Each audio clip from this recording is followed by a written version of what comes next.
Halo, selamat siang rekan-rekan trader. Jumpa lagi di sesi ngorek, ngobrolin forex bareng seputar forex episode kedua. Bersama saya Amza. Di episode kali ini kita kembali ngobrol dan menjawab pertanyaan-pertanyaan yang sudah masuk di Q&A kemarin bersama narasumber kita, yaitu Pak Erik Tricahyo, yaitu analis siap. seputar forex yang kerap kali membuat analisa pada pair XAU USD. Ya, pokoknya trader yang sering buka aplikasi seputar forex pasti sudah tahu lah siapa beliau ini. Oke, kita mulai dulu ya Pak ya. Oh iya, untuk sekedar pemberitahuan dulu, kita seputar forex lagi ngadain giveaway bagi trader yang belum download aplikasi seputar forex. Langsung download aja aplikasi, dan jangan lupa ikutin giveaway dari kami untuk berkesempatan memenangkan hadiah hingga 1 juta rupiah untuk 10 orang pemenang. Untuk gimana caranya, langsung kepoin saja Instagram seputar forex. Oke, wajib coba tuh trader ya. Iya. Mungkin kita langsung masuk ke pembahasan tanya jawabnya aja kali ya. Boleh. Langsung iya. aja. Mungkin udah banyak trader yang pengen tahu juga kali ya. Pengen bertanya-tanya juga mungkin. Yang pertama ini dari komunitas YouTube dan Q&A Instagram yang diposting kemarin Pak Erik. Atas nama user Akbar Giri Saputro, dia menanyakan apa perbedaan supply and demand dengan support dan resistance, time frame confluence yang cocok untuk day trader. Iya, untuk trader Akbar ya tadi ya? Iya, Akbar Giri Saputro. Halo trader Akbar yang ada di live ini mungkin ya. Ya. Bedanya supply and demand dan support resistance ya tadi ya? Iya, benar. Kalau versi saya, dari pemahaman saya sih sebenarnya supply and demand dan support resistance itu fungsinya sama, tapi pengertiannya berbeda. Kalau kita bisa mengetahui biasanya itu support resistance itu kan dalam bentuk level, dalam bentuk angka yang baku fix begitu ya. Misal level psikologis, support resistance psikologis, atau level berapa begitu ya, dalam bentuk angka gitu. Itu adalah support resistance. Tapi kalau supply and demand (SND) itu dalam bentuk zona, range gitu. Misal range harga 1.10 sampai 1.20. Misalnya itu adalah range supply atau range demand gitu ya. Jadi itu bedanya support resistance dan supply and demand. Beda definisinya, cuman dalam artian penggunaannya, pengaplikasiannya, fungsinya itu sebenarnya sama aja. Sama. Dalam kalau trader perlu tahu juga ya, untuk mengetahui penghitungan support resistance, supply and demand itu juga beda traders. Gimana bedanya itu Pak? Bedanya kalau support resistance itu kan dihitung dari nilai perhitungan matematis ya. Misal dari daily pivot kita bisa mengetahui support resistance-nya. Dari indikator misalnya moving average kan tentu pakai perhitungan kan ya. Pakai trend line itu kan tentu ada perhitungannya. Itu adalah support resistance. Jadi di mana kita bisa dapat mengetahui support resistance, yaitu dari perhitungan matematis itu tadi. Nah, sedangkan untuk supply and demand itu didapat dari pengamatan atau istilahnya reaksi pasar. Misal kalau traders buka chart sekarang, cari pasar yang sedang dempet-dempet atau sedang konsolidasi begitu ya, sedang kondisi pasar yang tidak menentu, nah itu bisa dianggap sebagai supply atau demand, karena pelaku pasar sedang menunggu order di situ, sedang menanti pergerakan. Atau ada candle doji yang panjang, istilahnya ekornya panjang, atau bearish engulf yang panjang, atau bullish engulf yang panjang, itu kedepannya bisa jadi next supply atau next demand begitu. Jadi itu dari reaksi pasar itu kita bisa mengetahui supply and demand. Jadi seperti itu traders ya. Jadi secara penyebutan memang beda, cuma secara fungsi sebenarnya sama ya Pak ya. Halo. Betul, secara fungsi halo. Ya udah jelas kah? Ya, lanjut ya. Saya lanjutkan lagi. Oke. Secara fungsi sebenarnya sama traders. Dalam artian kita wajib atau perlu memperhatikan level-level baik itu support resisten atau supply and demand. Soalnya apa? Karena harga pasti akan bereaksi pada zona atau level itu, begitu loh. Pasti setiap trader baik trader besar atau bank atau apa itu pasti akan memperhatikan itu ya, Pak, ya? Menempatkan order di level-level itu, betul, memperhatikan level-level itu. Jadi seperti itu. Untuk time frame confluence-nya untuk yang cocok untuk day trader, Pak. Pertanyaan lanjutnya dari Mas Akbar ini. Ya, untuk time frame untuk day trader, karena day trader ini kan trading rutinitas ya, harian ya, hari ini buka, hari ini cuan juga atau hari ini close juga kan gitu ya. Tentu time frame-nya ya pakai time frame kecil sampai menengah aja lah, misal untuk eksekusi bisa dari M15 atau H1 sampai H1, jadi seperti itu. Tetapi tetap memperhatikan time frame besar, baik misal H4 atau daily. H4 atau daily aja sih kalau untuk day trader. Kalau untuk lebih lama lagi ya bisa memperhatikan weekly atau monthly, jadi seperti itu. Ya mungkin yang belum tahu aja, untuk day trader ini kan sebenarnya istilah ya Mas ya, Pak Sedikit, Pak Erik ya. Day trader itu istilah trading harian. Trading mungkin yang harian tahu, untuk rutinitas. Jadi hari ini kita open, hari ini kita close juga dalam artian kita tutup profit atau tutup loss ya, intinya kita trading harian seperti itu, trading harian hari ini ditahan-tahan. Betul, nggak pakai ditahan-tahan. Nah itu tadi jawaban dari untuk Akbar Giri Saputro, semoga jawabannya bisa membantu. Untuk pertanyaan selanjutnya dari @gilang 281120 Ramadan. Dia ini menanyakan, bingung Kak, gimana sih mulai belajar di akun demo?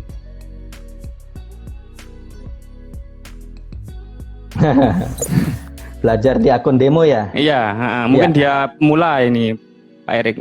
Oke, enggak masalah, enggak masalah untuk siapapun ya boleh lah. Untuk akun demo sebenarnya perlu diperhatikan itu, kita harus paham dulu. Kita trading ini untuk apa? Dalam artian style kita apa? Kita suka jangka pendek dalam artian scalping atau yang sering senang mendapatkan keuntungan secara cepat gitu ya.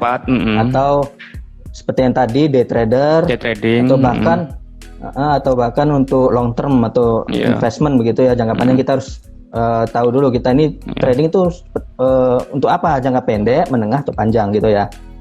Setelah kita tahu kita trading itu untuk jangka apa, misal ya saya day trader, saya tahu bahwa saya day trader, berarti saya selanjutnya cari strategi yang cocok untuk day trading itu tadi gitu, untuk trading harian. Berarti langkah selanjutnya yaitu cari sistem atau cari strategi, baik itu analisa teknikal ataupun fundamental ya, terserah, pokoknya yang cocok untuk kita sebagai day trading, trader itu tadi. Nah setelah kita temukan strateginya apa, misal pakai teknikal ya, kita bikin sistem cross MA dari pakai indikator moving average dibantu dengan RSI misalnya. Kita coba di akun demo, kita coba bagaimana entry sesuai rules yang sudah kita sepakati, misal crossing MA sekian dengan sekian, baru kita entry, kita coba di demo. Sudah, biarkan saja.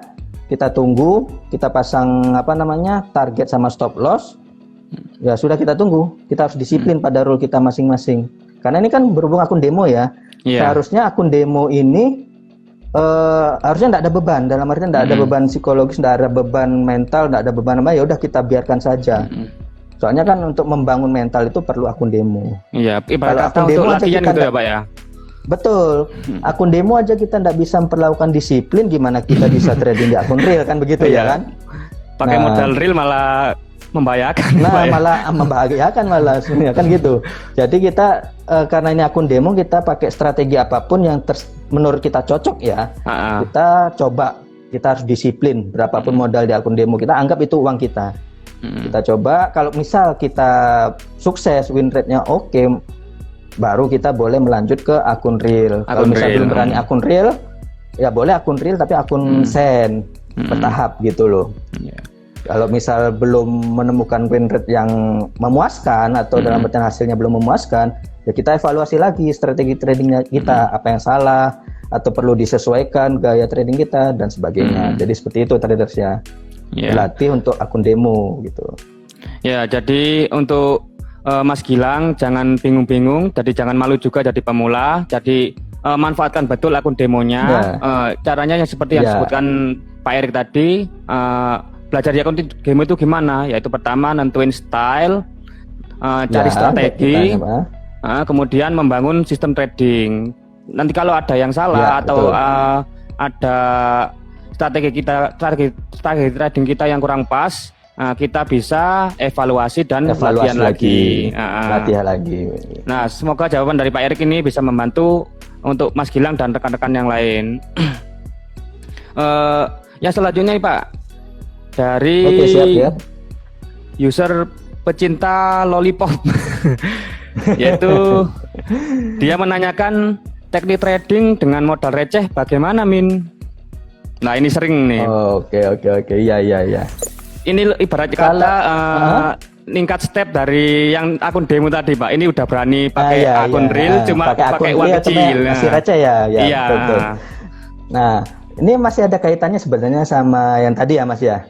Iya. Masih nyambung lah istilahnya pembahasannya. Strategi teknik trading untuk modal receh itu sebenarnya saya bingung juga jawabnya gimana ya. Soalnya namanya strategi trading itu tidak dikhususkan ini strategi untuk para pemain besar, ini strategi untuk kita trader retail atau dan sebagainya. Sebenarnya nggak ada sama juga aja sih. Ya, Mas, ya. Sama aja. Kita pakai strategi cross MA di akun kecil bisa cuan. Kita pakai di akun gede ya juga bisa cuan gitu loh. Begitu pula sebaliknya. Jadi yang sebenarnya berperan itu sebenarnya bukan strategi tradingnya, yaitu disiplinnya itu tadi. Kan anggap kita nyambung dari pertanyaan sebelumnya ya, kita belajar di akun demo ya.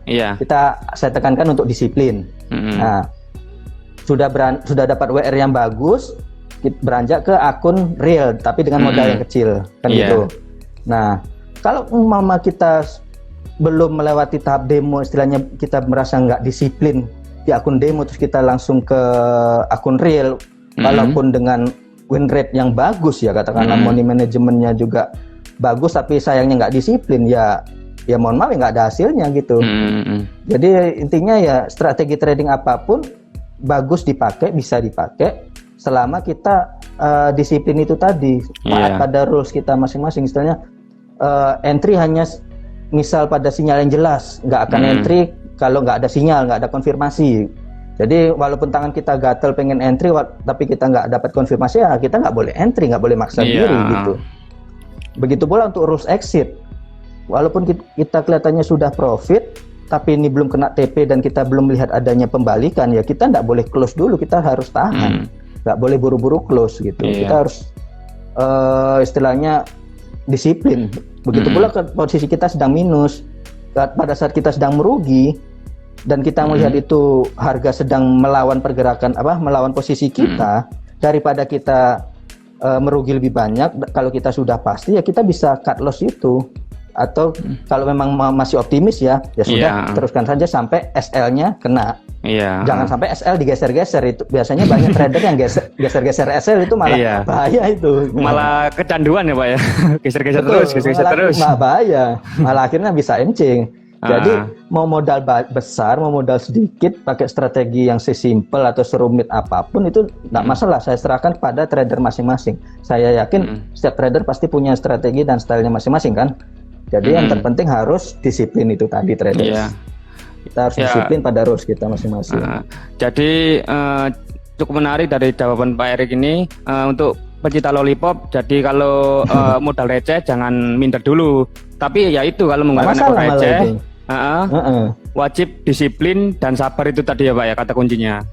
Betul, justru malah kalau akun receh, maaf aja misal akun sen ya, itu bagus untuk melatih disiplin. Soalnya sudah main pakai akun real juga ya. Betul, akun real betul. Soalnya kalau akun demo kan duitnya bohongan, nggak gregetan tuh. Iya. Misalnya kita floating banyak pun kita nggak ada merasa was-was gitu ya. Tapi kalau beda suasananya dengan akun real, walaupun kita depo pakai akun sen misalnya $1 ya, kita floating sedikit aja pasti udah keringatan kan. Nah, untuk mengantisipasi keringat dingin itu tadi, kita harus bisa disiplin di akun kecil itu tadi, akun receh itu tadi, gitu loh. Anggap sebagai pembelajaran juga akun receh itu.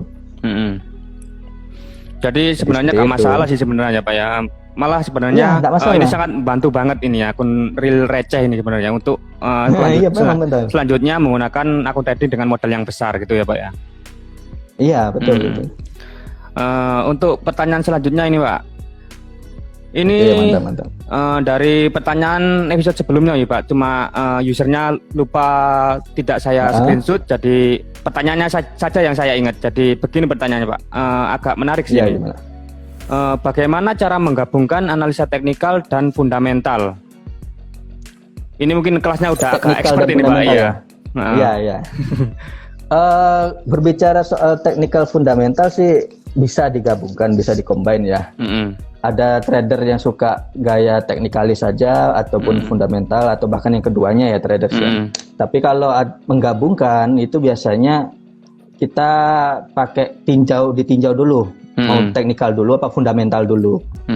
Sebagai untuk acuan entry atau exit ya. Misal kita tinjau teknikal dulu. Kita lihat dulu misal jelang berita katakanlah NFP ya, NFP Jumat malam ya. Kita tinjau sebelum NFP itu ada indikasi atau ada sinyal dari indikator atau price action yang mengindikasikan naik katakanlah ya, misal Euro USD ya. Euro USD naik. Jelang NFP kita lihat Euro USD sinyal-sinyalnya bakal naik ini. Berarti kita sudah siap-siap, paling nggak siap-siap untuk pasang posisi buy kan. Tapi jangan entry dulu, kita tunggu dulu real aktual NFP-nya bagaimana. Katakanlah setelah NFP itu dirilis, data aktualnya itu positif, dalam artian membuat Euro USD naik ya. Berarti NFP jelek, Euro USD naik. Istilahnya sejalan dengan prediksi kita sebelumnya yang buy tadi. Nah, kalau sudah selaras dalam artian sebelumnya tadi teknikal kita sinyalnya buy dan setelah fundamental aktual rilisnya itu juga Euro USD naik, berarti baru kita entry di situ, bisa pasang posisi atau pending order setelah volatilitasnya reda ya traders ya. Jangan pas NFP kita entry, jangan, kan itu agak liar tuh biasanya pergerakannya kan agak liar. Jadi tunggu agak reda dulu baru kita pasang posisi atau pending order. Atau bisa juga kita tinjau fundamentalnya dulu misalnya. Kita lihat tunggu NFP-nya dulu, rilisnya apa hasilnya. Entah itu bagus, jelek atau mix sekalipun ya kita tunggu. Nah, kita lihat reaksi pasar setelah NFP rilis, Euro USD itu bakal naik atau turun. Misal turun, Euro USD turun misal. Setelah itu kita cari pakai strategi kita, entah itu teknikal kita ya. Kita cari ada nggak sinyal sell di situ. Ada nggak sinyal yang memungkinkan untuk masuk posisi sell. Kalau ada, kita bisa entry, pending order atau market execution kita boleh. Tapi ingat ya traders, kalau nggak ada entry, maksudnya nggak ada peluang, ya jangan dipaksakan. Misal NFP sinyalnya sell, bikin Euro USD turun, dengan artian sinyalnya sell, tapi indikator teknikal belum ada menunjukkan konfirmasi sell. Jadi ya jangan entry di situ. Jadi tunggu kedua-duanya ini baik teknikal atau fundamentalnya selaras, baru kita bisa entry dengan aman. Jadi gitu ya cara menggabungkan teknikal dan fundamental. Seperti itu traders. Iya, jadi sebenarnya teknikal sama fundamental sebenarnya sangat berkaitan ya Pak ya, makanya harus selaras itu tadi ya. Betul, memang sangat selaras, makanya kita harus nunggu satu sama lain. Kalau misal nggak ada keselarasan antara satu sama lainnya, ya lebih disarankan untuk ya jangan entry gitu loh. Ya lebih berisiko lah kasarannya Pak ya. Nah ya betul lebih berisiko. Ya jadi itu tadi sangat menarik nih. Tapi kalau saya boleh tanya lagi nih Pak ya, kalau untuk gimana? Pak Erik ini kerangkanya gimana? Lebih dominan ke teknikal dulu atau fundamental dulu? Kalau Pak Erik biasanya masuk pasar itu? Waduh, maaf ada kendala jaringan. Halo, ya mohon maaf, ya gimana? Iya, sekarang saya agak bertanya sedikit nih Pak ya. Kalau untuk Pak Erik sendiri, gimana kerangkanya Pak Erik kalau masuk pasar biasanya lebih dominan ke teknikal dulu atau fundamental dulu kalau Pak Erik? Fundamental, begitu fundamental. Ya. Kalau saya pribadi nih ya, saya tantangannya saya lebih ke pure teknikalis sebenarnya sih. Saya lebih teknikal dalam artian mengacu supply and demand. Jadi kita amati SND-nya di mana, yang potensial di mana, di situ nanti akan saya amati di situ. Ya seperti yang analisa yang sering setiap kali saya posting di seputar forex kan selalu pakai SND, di mana area supply and demand yang berpotensi di situ saya rekomendasikan atau saya sarankan untuk perhatikan harga di situ. Kalau break ya silakan entry, kalau reject ya bisa entry sesuai reject itu tadi, jadi seperti itu. Kalau untuk fundamental saya mengikuti aja dalam artian untuk sebagai pelengkap acuan itu ya, Pak, ya? Pelengkap aja ya. Kalau misal saya sudah punya posisi buy ya, terus ada fundamental, saya biasanya saya bagikan saran juga ini sebagai saran trader ya, yang biasanya sudah punya posisi menjelang berita ya. Biasanya tuh suka was-was, suka ketar-ketir gitu, wah saya ada posisi tapi ntar lagi ada big news yang mau happen gimana nanti jadinya. Saya sarankan untuk kalau sedang profit itu untuk BEP dulu aja, enggak apa-apa, BEP aja. Jadi stop loss-nya dinaikkan ke atau dikembalikan ke level entry. Tapi kalau sedang minus pakai trailing stop, istilahnya stop loss-nya dinaikkan sedikit-sedikit atau istilahnya stop loss-nya dikurangi sedikit-sedikit gitu loh. Ini untuk apa? Untuk mengantisipasi kalau misal news nanti yang dirilis itu melawan posisi kita. Iya, kalau misal gitu ya, Pak, ya? Kita sedang kalau misal kita sedang punya posisi buy misal ya, terus ada news tiba-tiba mematahkan market, harga jadi turun. Nah, itu kan melawan posisi kita tuh. Kalau sedang profit kan karena sudah di BP tadi. Jadi kita enggak kehilangan apa-apa. Tapi kalau sebelum news kita posisinya masih floating merah minus, kalau belum kena SL, itu lebih baik SL-nya digeser ke atas sedikit. Begitu newsnya sudah rilis dan itu bad news, dalam artian membuat market semakin turun, ya udah tanpa basa-basi kita cut loss saja di situ berapa, ya kan? Daripada kita kehilangan full portion kena SL kan kita kehilangan full portion yang kita resiko misal 5% ya kita kehilangan 5%. Tapi kalau kita cut loss di situ ya anggaplah kita dapat diskon gitu, kita cuma rugi berapa kan gitu. Jadi ya lebih amannya gitu. Nah sama seperti saya, ketika saya punya posisi saya amankan dulu sebelum news itu tadi. Nah, kalau news sudah jalan dan itu sesuai dengan posisi kita, alias itu bikin boost market untuk posisi kita ya. BEP kita tadi itu, BEP saya tadi itu saya pasangkan trailing stop sedikit demi sedikit dan TP bisa dinaikkan atau bahkan dihilangkan. Jadi saya pure pakai SL plus istilahnya kalau banyak trader yang tahu tuh namanya SL plus. Jadi berapapun market naik nanti ya sudah. Saya kalau untuk mama itu reversal kena SL saya ya berarti tetap itu anggaplah rezeki saya segitu ya, tetap untung. SL profit namanya itu. Jadi teknik saya sih seperti itu. Iya. Tapi untuk pemula mungkin cara seperti itu direkomendasikan Pak Erik apa enggak nih untuk strategi yang seperti itu tadi? Iya. Kalau untuk pemula ya saya sarankan untuk tidak trade dulu kalau misal ada news ya. Kalau misal lebih baik jangan trade dulu ya Pak ya.